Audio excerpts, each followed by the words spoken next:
Okay, folks, some quick words on this. Might not be enough for us to just think positively about the situation. We may need to get on the horn with congressmen, senators, and tell them how we really feel. Folks in Juneau, Alaska have experienced a number of avalanches over the last 24 hours, and they're actually expected to continue over the next 48. While we're breaking heat records all over the United States, the same is not so for Europe. They're breaking cold records and having pretty severe winter weather. In Mexico, the Popocatépetl volcano began spewing ash, gases, and actually some incandescent materials again in the last 24 hours. We'll have to keep an eye on that. The flooding in Queensland, Australia, getting worse day by day, and that's expected to continue.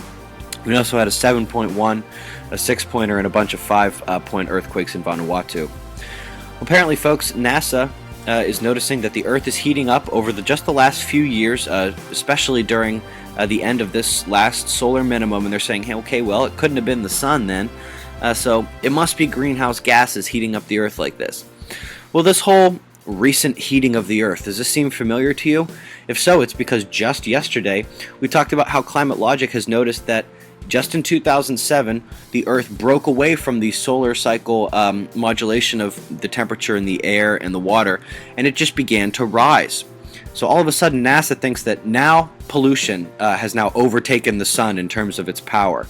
I can't help but wonder, yeah, sure, I'm going to go ahead and say pollution's causing those volcanoes to erupt, and pollution is causing the over-ionization of our F1 layer as well. All right?